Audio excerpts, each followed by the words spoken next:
Quelle perspective? Pour cela, nous avons fait appel à M.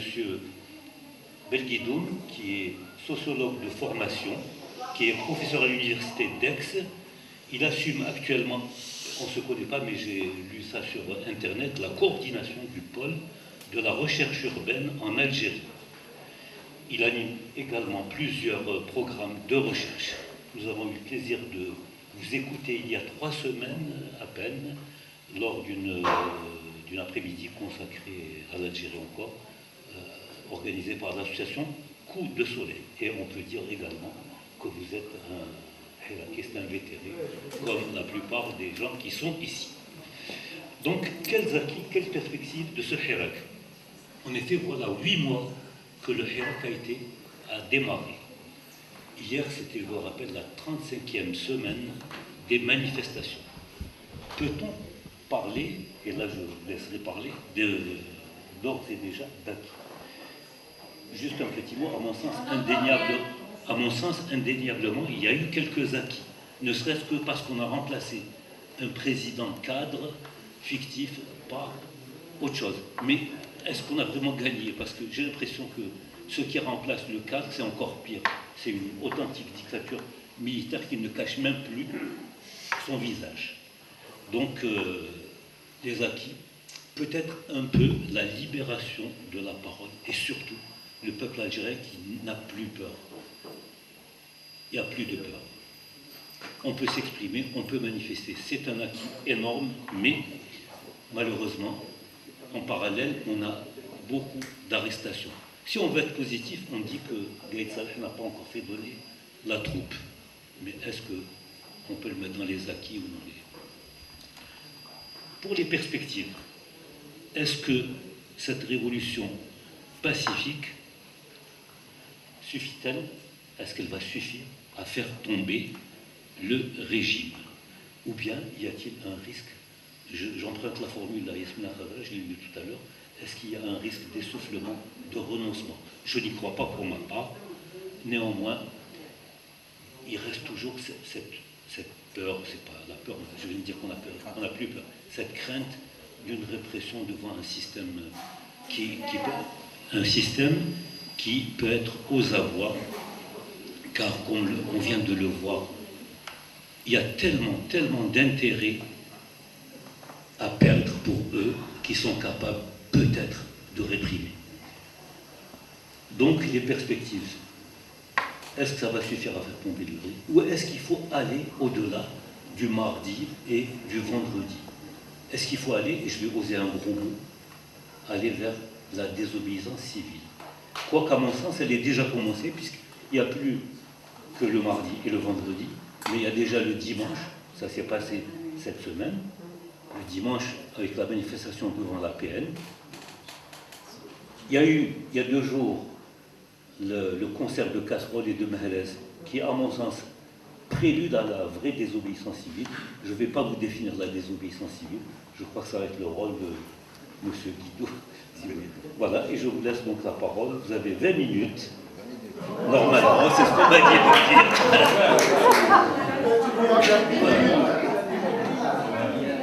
Il était convenu. Voilà, je pense qu'on croit.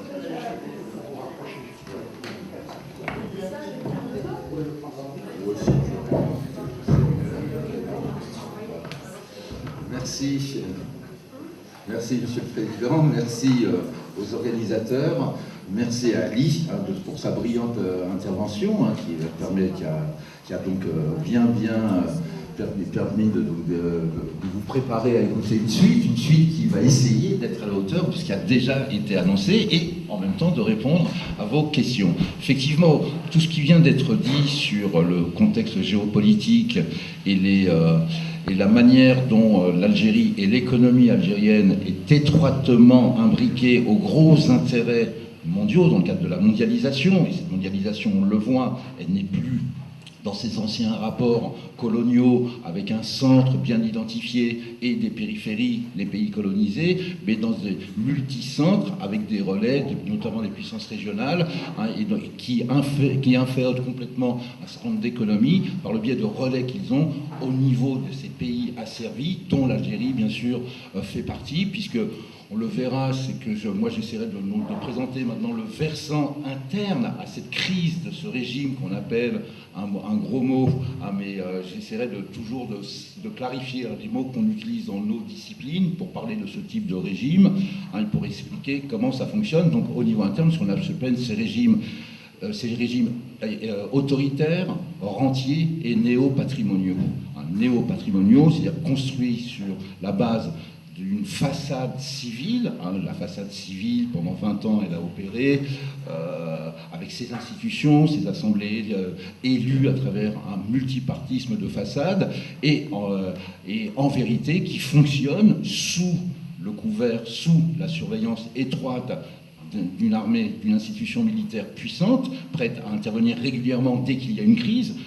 Toute l'histoire de l'Algérie indépendante est marquée par ces interventions régulières de l'armée qui va ou non céder laisser le pouvoir à un appareil plutôt civil ou d'anciens militaires à la retraite, choisis par l'état-major et rendant des comptes régulièrement à cet état-major. Système autoritaire permettant de gérer une économie rentière, c'est-à-dire qu'une économie qui est construite pour l'essentiel de ses revenus extérieurs sur l'exportation de ces hydrocarbures, pétrole et gaz. 95% des recettes extérieures de l'Algérie proviennent justement de ces exportations, et Ali a magistralement montré comment ensuite ce repartage, cette redistribution pouvait se faire au niveau international par le biais des différents intérêts qui se tissaient, qui se créaient, qui s'organisaient de manière très très complexe, de manière très très compliquée, et qui permettaient par un jeu donc, de banques, de financement, de commissions, de rétrocommissions, de récupérer cet argent, de récupérer cette rente, et de se le repartager entre grands groupes qui aujourd'hui, encore une fois, ne sont plus, puisque ça a été évoqué, on voit le rôle très important que jouent en tant que puissance régionale les Émirats, mais également donc cette mondialisation qui fait que nous, voilà, tu as parlé beaucoup de l'industrie de l'armement, tu as évoqué à la fin la Russie, 65% de notre armement est russe. Donc les Chinois, c'est 20% de l'armement. Si l'Algérie signe le texte à l'ONU contre les Ouïghours, c'est pas pour rien. C'est par rapport justement à des intérêts chinois qui sont très présents également en Algérie. Et donc on peut voir comment ça fonctionne. Alors au niveau interne, à mon avis, ce qui se passe depuis février, c'est le paroxysme. C'est un état de tension, de contradiction d'un pouvoir arrivé à son paroxysme, et qui forcément allait éclater. La crise était latente, était récurrente. On attendait, avec les printemps arabes qui ont été également évoqués tout à l'heure, on attendait en 2011 qu'en Algérie, tout le monde attendait la presse internationale. Je pense qu'Ali était sollicité au moins autant que moi par les journalistes qui disaient « Et alors en Algérie, quand est-ce que ça va éclater ?» Et notre réponse était « Pour l'instant, nous avons affaire à un pouvoir qui arrive à gérer, donc basé sur cette économie de rente, qui arrive à organiser une fiction de la redistribution sociale et qui arrive à acheter cette paix sociale en se protégeant, en faisant ses affaires, mais en organisant, en satisfaisant un certain nombre de clientèles et de petits avantages aux différentes corporations, arriver à maintenir un semblant de stabilité. Et effectivement, ça a tenu jusqu'à 2019. 2019, qui correspond, depuis une année, les prix du pétrole baissent, c'est pas seulement le prix qui baisse, c'est la capacité qu'on a à produire du pétrole, et qui nous place dans une position de plus en plus dépendante vis-à-vis des grands groupes pétroliers, et qui, eux, placent leurs conditions, à savoir, si vous voulez continuer à faire du pétrole, il faut nous permettre une plus grande part de marché. Grosso modo, c'est la nouvelle loi sur les hydrocarbures, c'est ce qu'elle devra permettre. Donc cette crise qui couvait remet en cause ce que j'appelle le pacte social qui avait fonctionné depuis l'indépendance et qui avait permis à ce système néo-patrimonial de se maintenir. Système néo-patrimonial, le terme, bon, voilà, c'est un terme, en fait c'est néo-patrimonial dans le sens où il y a une modernisation d'anciens types d'organisation politique, qu'on appelait le patrimonialisme, un État démiurge omniprésent, organisant la gestion de sa société par le biais de groupes, de filiation, de clientèle, etc., etc. Donc le néopatrimonialisme, une forme de modernisation de cette forme de gestion. Des pays comme l'Algérie, c'est effectivement, à travers des semblants, on a vu comment on a fonctionné en bas de l'échelle sociale, ce qu'on appelait dans les années 60, 70, etc., le béni-amisme, c'est-à-dire le système d'interconnaissance qu'on qualifiait d'une manière plus populaire, ce qu'on appelait le piston. Sans piston, on ne pouvait rien faire dans la société. C'était un mode de fonctionnement généralisé. Grosso modo, si on ne connaît pas quelqu'un, on ne peut rien faire. On ne connaît pas quelqu'un, je ne peux pas retirer.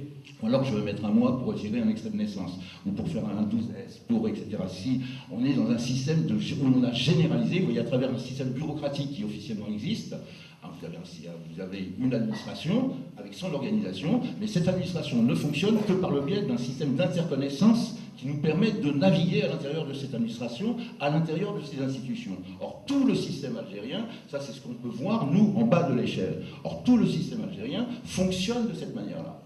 Et au niveau de la répartition globale des richesses, c'est également ce système de guichets et de files d'attente qui est organisé, ce que Ali a très bien expliqué au niveau, vous voyez, des banques étatiques qui vont financer les investissements privés.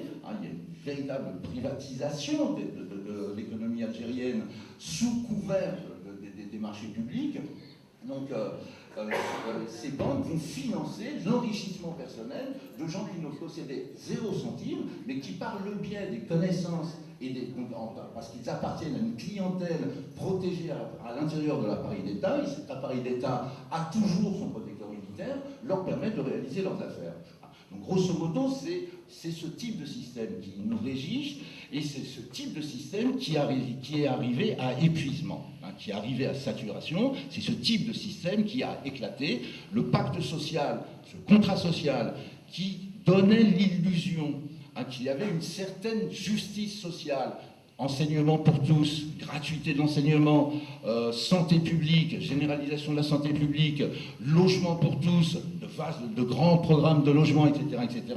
Ce contrat social, ce pacte social a montré ses faiblesses, a montré ses profondes iniquités, ses profondes injustices, et on est arrivé à un moment où ça a éclaté et l'État... le rapport entre l'État et sa population n'est plus basé sur un contrat de confiance. Cette confiance est remise en cause depuis un certain nombre d'années. Il y a eu une espèce d'acceptation tant que, en se disant, bon, c'est pas possible, ils vont se réformer. Vous savez, quand il y a eu... en janvier, quand ils ont annoncé finalement, en janvier 2019, fin 2018, janvier 2019, quand ils ont annoncé que finalement Boussera allait se présenter pour un 5e mandat, on a tous cru à une farce. On a tous cru à une gigantesque farce. Et j'ai repris les textes, ce que disait la presse, ce qu'on disait, nous, comme observateurs et analystes de la situation, ce qu'on disait il y a 5 ans, exactement 5 ans auparavant. On disait exactement la même chose. C'est une tragicomédie qu'on est en train de jouer. Cela ne faisait que 2 ans que Bouteflika était malade, était du président omniprésent et qui est devenu ce président omnipotent. Cela faisait 2 ans, mais on disait c'est plus possible. Ils vont forcément le remplacer. Ils ne vont pas nous imposer un président qui est devenu absent.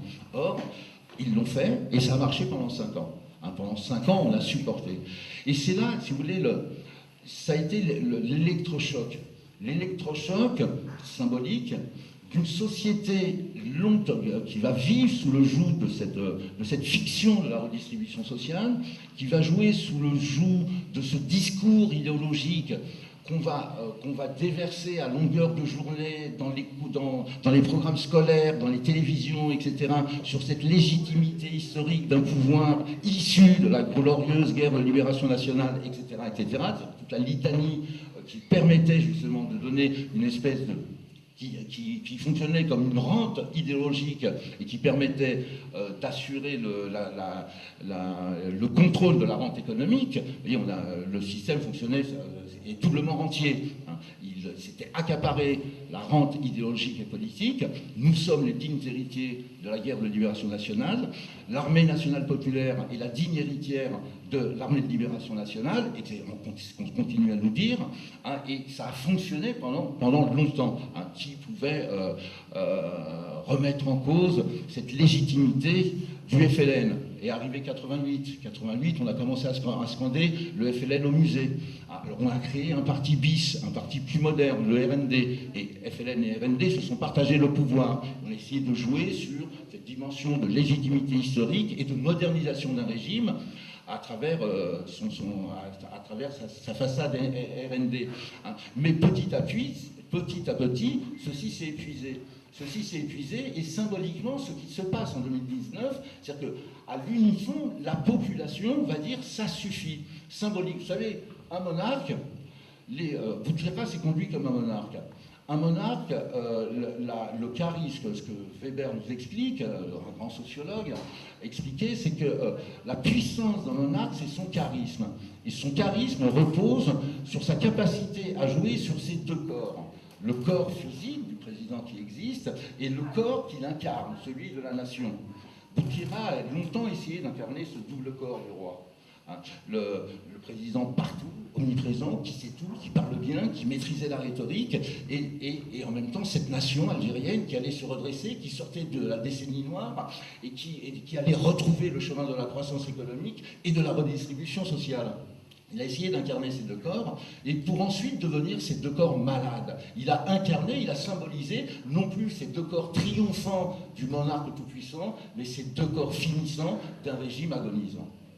Et ça a été le réveil. Le 22 février, avec ces manifestations annonciatrices, ces premières manifestations, on retiendra que Kherata a manifesté les premiers contre le 5e mandat. On retiendra qu'à Paris aussi, puisque nous sommes ici dans l'immigration, qu'à Paris aussi, avant le 22 février, je pense que c'était le dimanche 17 ou 18 février, donc plusieurs milliers d'Algériens se sont rassemblés place de la République. Donc février est arrivé. La peur a été brisée. J'étais personnellement à Oran ce jour-là. L'appel qui avait circulé, cet appel complètement novateur, et vous allez voir que c'est important ce qui s'est passé, cet appel complètement novateur, lancé essentiellement à partir des réseaux sociaux, à partir de Facebook, relayé de bouche à oreille, comme on le faisait précédemment, et cette fois-ci avec ce terrible accélérateur que sont les réseaux sociaux, que sont Internet. Cet appel anonyme, lancé partout en Algérie, de manière virtuelle, appelant à aller manifester après la prière du vendredi. Et cette grand point d'interrogation, qui est derrière cet appel? Qu'est-ce qu'il va se passer? Comment va réagir le pouvoir, etc., etc. Le 22 février, les premiers manifestants sont sortis, ont scandé des slogans contre le 5e mandat, ont appelé à l'établissement d'une véritable démocratie, ont scandé pour une Algérie libre et démocratique. Ils ont rompu le mur de la peur, et s'est enclenché ce formidable mouvement qu'on va appeler, Hirak. Alors c'est un mouvement extraordinaire qui va naître spontanément, mais qui ne naît pas. C'est ça le premier enseignement qu'il faut tirer. Sa première grande victoire, c'est d'abord le premier grand acquis. La première grande victoire, c'est que ce mouvement existe et dure. Sa première grande victoire, c'est que c'est un mouvement pacifique, qui s'est donné de lui-même les moyens de continuer, les moyens de traverser toutes les embûches qu'on a dressées sur son chemin, et qui sont régulières. La désinformation, la fausse information, la peur, les arrestations, etc., etc. On pourra revenir sur tout ce qui a été enclenché, tout ce qui a été développé pour empêcher ces manifestations de se faire, et pourtant ces manifestations, inlassablement, de manière elles ont traversé l'été, elles ont traversé le ramadan, elles ont traversé l'été, elles ont fait la rentrée, et elles continuent, et elles prennent de plus en plus de nouvelles formes. Elles ne se limitent plus au mardi des étudiants et au vendredi de toute la population. Elles commencent maintenant à introduire de nouveaux éléments, comme par exemple la manifestation du dimanche devant l'Assemblée, pas seulement à Alger devant l'Assemblée nationale, mais dans beaucoup d'autres villes d'Algérie, contre la loi sur les hydrocarbures. C'est des concerts de klaxons et de casseroles qui sont organisés. Je crois que c'est ça la première grande leçon de ce mouvement. C'est un mouvement qui va naître non pas d'une génération spontanée, même si son auto-organisation est spontanée, c'est un mouvement qui va naître d'une rupture, ce que j'appelle en sociologie, une rupture générationnelle. Longtemps, le peuple algérien, depuis l'indépendance, se bat. Il s'est battu, mais dans le cadre d'un rapport à l'État ou dans le cadre de formes de lutte qui l'ont toujours conduit à des formes violentes. On voit 88, qui est quand même une date fondatrice, puisque on ne pourra, s'il n'y avait pas eu 88, il n'y aurait sans doute pas eu le 22 février. 88 est encore dans toutes les têtes, même si ceux qui ont 20 ans n'ont pas connu 88, mais la transmission a pu se faire, et je crois que ça a beaucoup joué. Donc quand on regarde 88, ça a tout de suite dégénéré. C'est grosso modo 88, c'est la révolte de la jeunesse des quartiers urbains, qui va tout de suite se radicaliser doublement par la violence. La répression sera terrible, et on sait ensuite comment, quelle force politique arrivera à capitaliser cette révolte de 88, même si en même temps elle nous a ouvert en partie le champ politique. Elle a permis de déverrouiller en partie le champ politique, même si par la suite il sera recadenassé. Mais il y a eu également les printemps berbères. Il y a eu celui de 80, il y a eu celui de 2001, et on a vu ces puissants mouvements également qui ont traversé la Kabylie et au-delà de la Kabylie, pour porter des revendications liées à notre identité, liées à la mazarité, qui continue, qui a été un élément utilisé aujourd'hui encore pour essayer de diviser. Et on a bien vu qu'il n'a pas pu marcher, donc c'est aussi un acquis de ces mouvements-là. Mais ces mouvements-là étaient toujours dans cette logique de la culture de l'affrontement violent. Un des grands acquis de cette rupture générationnelle, c'est que justement, on pose le rapport à l'État pour une fois différemment. Le rapport de force, il se fait par une mobilisation permanente, parce qu'il s'agit d'un rapport de force qui est créé. La victoire viendra du résultat de ce rapport de force, le premier qui abdiquera. Et pour l'instant, le peuple n'abdique pas. Parce que le peuple continue à par le biais de son auto-organisation. Alors j'entends, on en parlera tout à l'heure, j'entends immédiatement les réserves qu'il y a sur cette auto-organisation. Où est la traduction politique de ce mouvement? Tant que ce mouvement n'aura pas sa traduction politique, il risquera d'être conduit dans une impasse. J'essaierai d'apporter des éléments et on pourra effectivement débattre à ce niveau-là.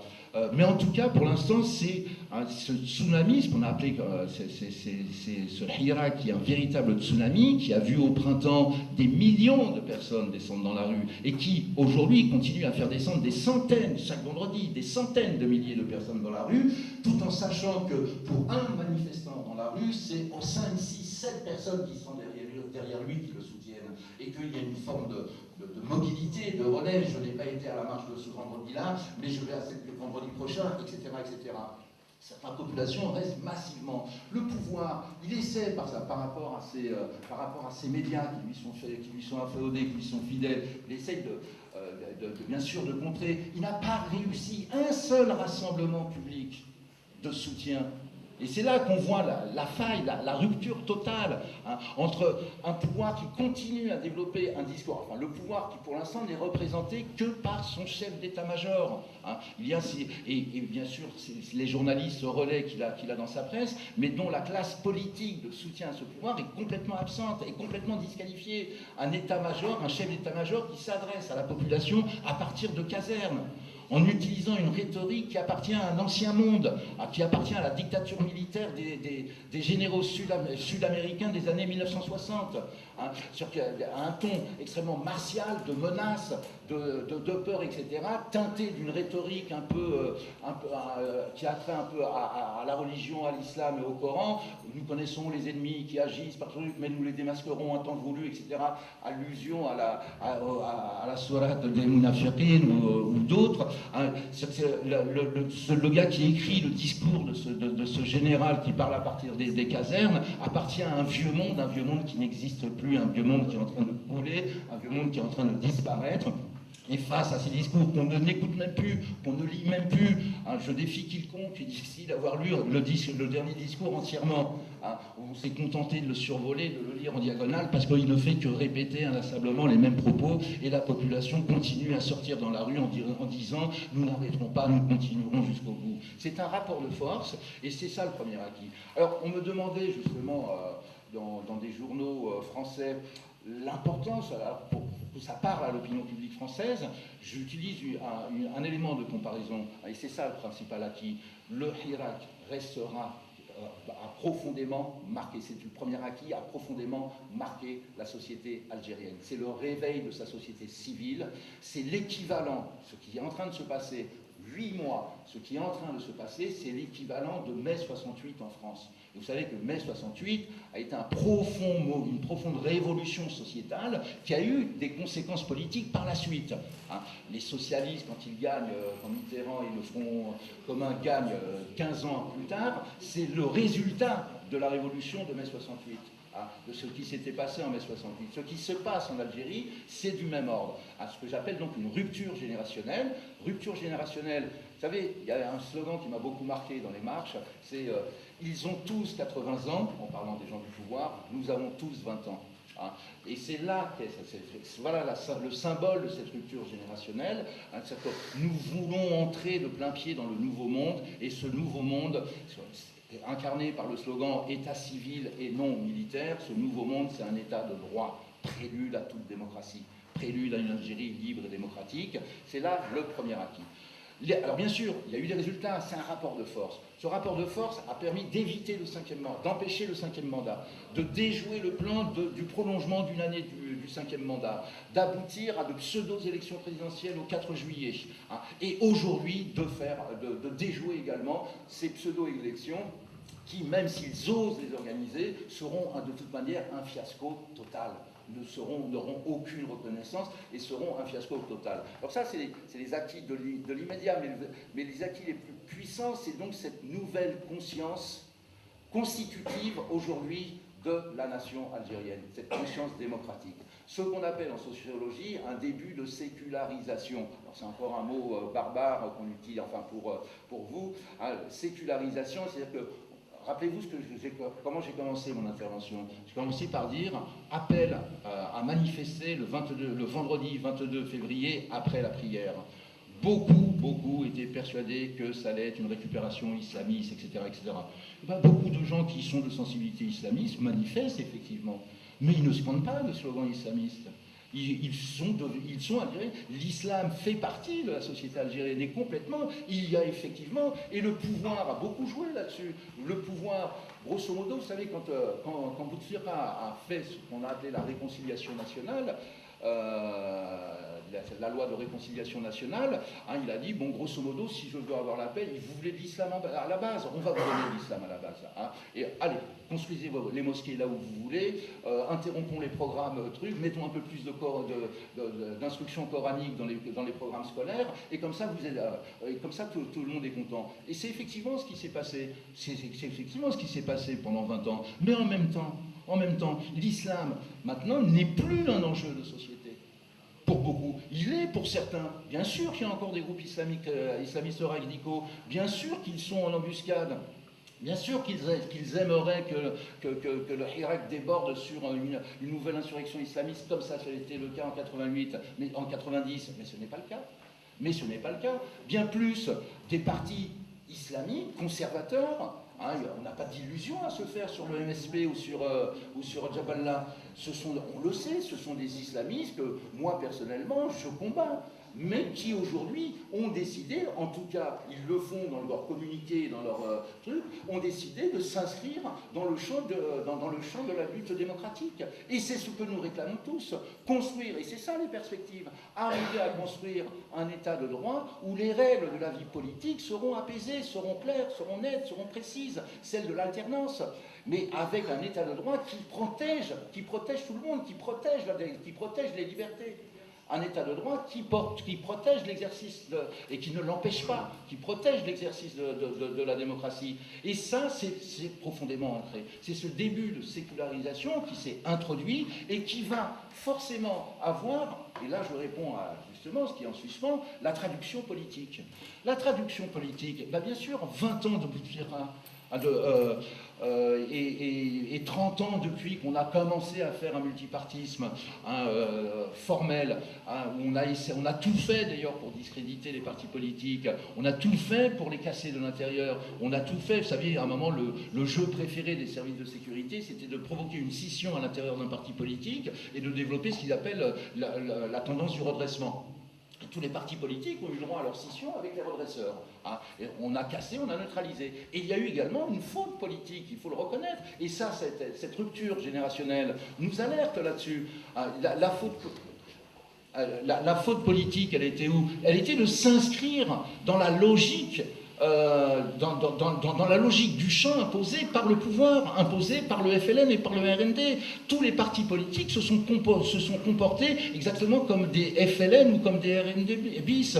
Le FFS, pour qui j'ai énormément d'admiration, mais s'est longtemps comporté comme un FLN de Kabylie. Le RCD a été traversé par ces luttes d'appareil, et au lieu de faire son travail etc., idem pour les communistes, qui, avec toutes leurs bonnes intentions de militer à la base et de défendre les travailleurs, etc., sont restés dans des jeux d'appareil. C'est-à-dire que le Hirak, aujourd'hui, donne une leçon aux partis politiques. Le réveil, ce que j'appelle le réveil de la société civile, de la base qui s'organise, qui s'auto-organise, qui crée ses associations, qui crée ses organisations, etc., va permettre de réinventer la vie politique. La traduction politique, elle va émerger. Elle va émerger, on voit des collectifs se présenter, on voit de nouveaux partis qui commencent embryonnaires, mais qui commencent à apporter des réponses politiques, des recompositions se font. Et je faisais partie de ceux qui disaient « Oh, les gens de Djil Jadid, je ne sais pas trop c'est qui, d'où ils viennent, etc. » Et finalement, je me dis « Ils ne sont pas si cons que ça, les gens de Djil Jadid. Ils portent un discours, j'ai intérêt à les écouter, j'ai intérêt. » Et les gens du RCD refont, les gens du FFS sont remis en question, etc. Le MDS est remis en question, etc., etc. C'est-à-dire que, à mon avis, le rapport de force continue. Il faut faire confiance, il faut qu'on ait confiance en nous. C'est d'abord ça, la première chose. Avoir confiance en nous, c'est ne pas avoir peur de l'autre. L'autre qu'on combat. L'autre, c'est ce pouvoir qui n'en finit pas de mourir, c'est ce pouvoir moribond qu'on va finir par abattre. Parce que la détermination pacifique du peuple, de la population, le combat pacifique de la population devra aboutir. Dernier mot, la désobéissance civile. Mais dès qu'on a refusé, parce que ce mot a fait peur au début, et justement, ce qu'on appelle les fameuses mouches, on dit attention, l'Algérie va être à feu et à sang si vous faites de la désobéissance civile. Mais le jour où on a refusé le 5e mandat, on est entré en dissidence civique. On a empêché et quand on a refusé les élections du 4 juillet, on était en désobéissance civile. Et comme maintenant on refuse les élections du 12 décembre, on est en résistance civique. Quand on manifeste dans la rue, l'état de siège, c'est un état de siège déguisé. On pratique des arrestations qui ne sont pas des arrestations, qui sont des enlèvements. Il faut appeler un chat un chat. On arrête quelqu'un quand on a un motif pour l'arrêter. Or là, il s'agit de véritables enlèvements. Il n'y a aucun motif, il n'y a aucun véritable motif d'inculpation.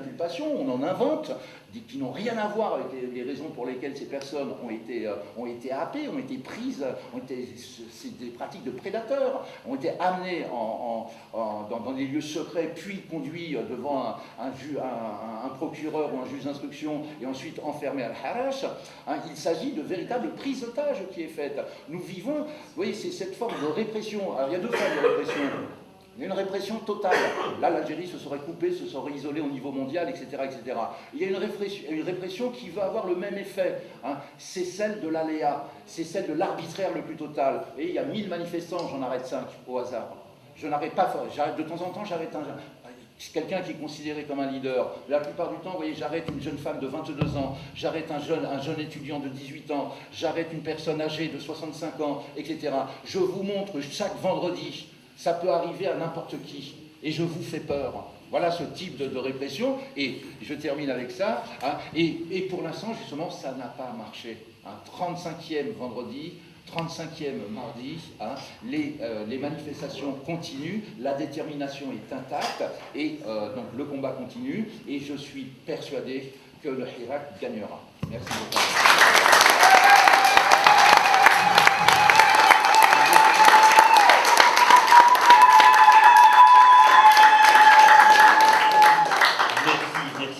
Aux deux intervenants, on aurait pu rester des heures à vous écouter tous les deux. Malheureusement, il y a des impératifs de temps et on veut surtout laisser un peu de temps au débat, aux questions. Il n'y aura pas beaucoup de temps, il y aura 20 minutes pour les questions et le débat. Et j'aurais voulu profiter de ma position par piston. Je voulais poser une toute petite question à M.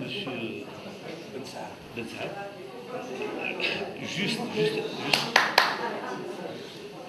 Juste un mot, vous avez cité le PSG.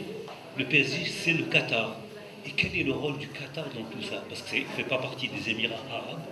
Quel jeu joue-t-il, lui? Alors, oui.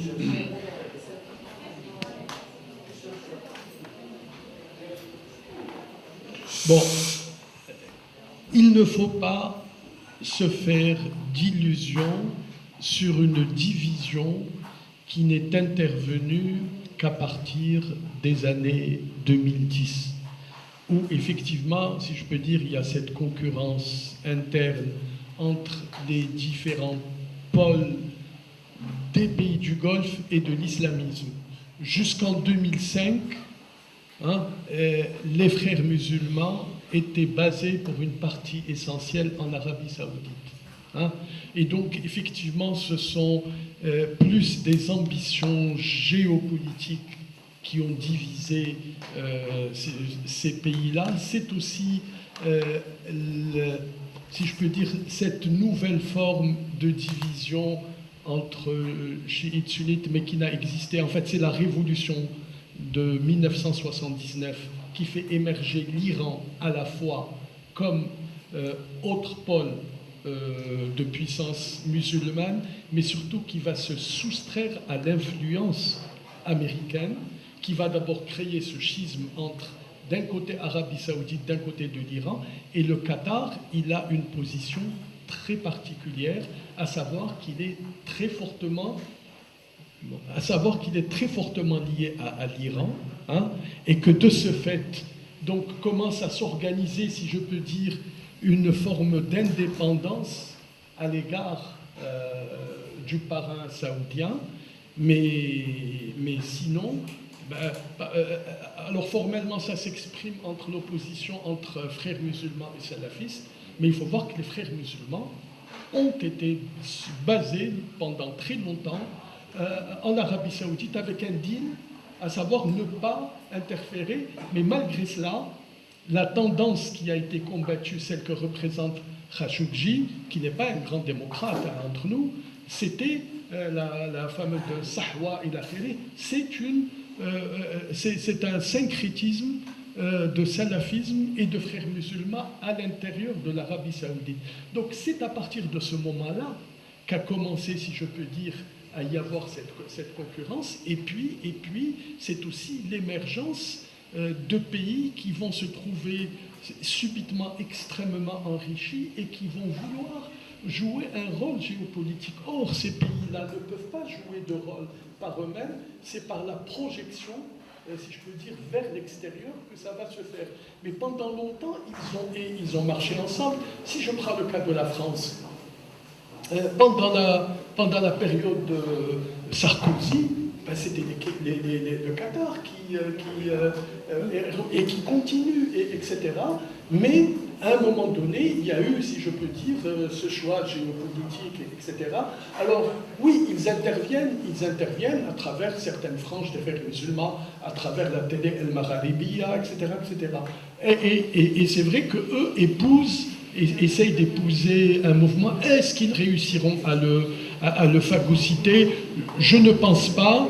Et sans piétiner sur l'intervention de mon ami Saïd, je peux dire ce qui a été de nouveau. On dit souvent que la jeune génération a dépassé le traumatisme de la peur, etc. Mais elle a surtout, en fait, bien assimilé, bien engrangé, mais dépassé en les assimilant cette fraction islamiste, etc. Ils ont créé une nouvelle façon de voir cette opposition, etc. Je peux dire que moi, personnellement, ici à Marseille, ou une fois à Alger, je me suis senti en décalage parce que moi, j'ai été irrité par des islamistes qui posaient des banderoles, etc. Et j'ai commencé nerveusement à discuter avec eux sur le droit et des jeunes sont venus, ils m'ont encerclé, ils les ont encerclés, ils m'ont dit, c'est-à-dire, ils ont éteint, si je peux dire, le truc par eux-mêmes. Et du coup, ces gens à qui j'ai donné de l'importance en leur parlant, eux, ont éteint